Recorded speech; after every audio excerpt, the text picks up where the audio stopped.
Let's talk about Liza. Itong last time you were, ang daming parang finlot ka ng mga Twitter followers mo about calling Ken a friend. Best friend. I don't understand, to be honest, why they... Well, syempre I get the fans' perspective. Parang they got upset because they thought that I was saying best friend lang.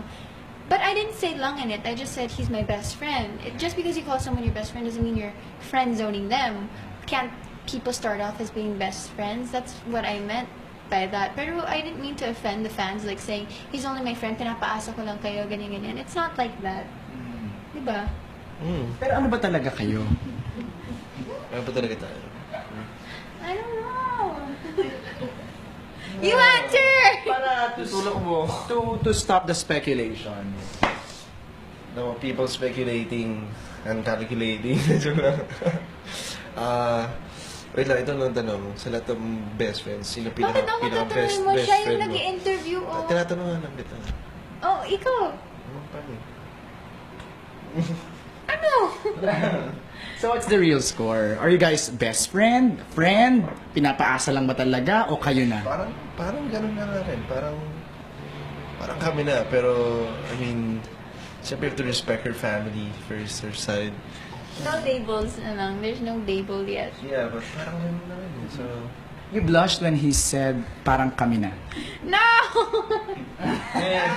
may Blush.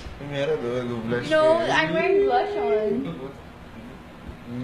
Bagay naman kayo. I spoke to OG nung Saturday at sabi niya na gusto kong maniwalang sila na. What? Really? Yeah. Okay, On eto air na na. Tito Audrey. Joke. Pwede na ba? On air, sinabi niya yun. Seryoso. Seryoso, I can show you clip. Wag na. It's okay. Yeah. Sinabi talaga niya na naniniwala ako sila na. At wala siyang contradictions. Okay, wait. Tatawag muna kami kay Daddy at tapos mamaya sasagutin na namin. Chos. Hello, Daddy. Pwede na. Kasi di ba, parang wala na, what's stopping? What's stopping? Yeah, what's stopping? The respect for my parents lang naman. Yeah, Siyempre, siguro. yeah, their approval. Siguro kasi siyempre siya yung... Pero parents aside, okay sa'yo? What do you mean? Parents aside, okay sa akin. Yeah, of course. Na maging kayo? Oh, yeah, of course. I don't know. You answer! Para Tutulak mo.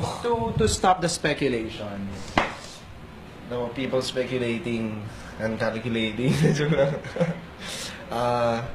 Wait lang, ito lang tanong. Sa lahat ng best friends, sino Bakit ako tatanungin mo? Siya yung nag-i-interview, oh. Tinatanungan lang kita. Oh, ikaw. Paano? Ano? So what's the real score? Are you guys best friend? Friend? Pinapaasa lang ba talaga? O kayo na? Parang ganun na rin. Parang kami na. Pero, I mean, siyempre you have to respect her family first, her side. No labels na lang. There's no label yet. Yeah, but parang ganun na rin.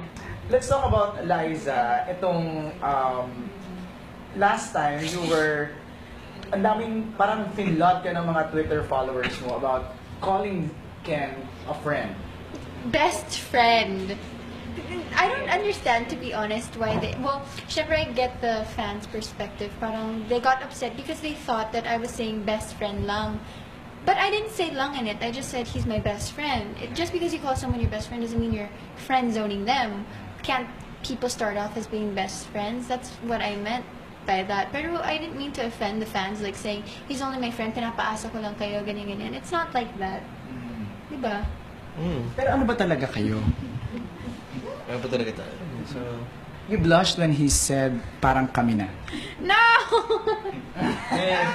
may Blush. meron blush. No, I'm wearing blush on.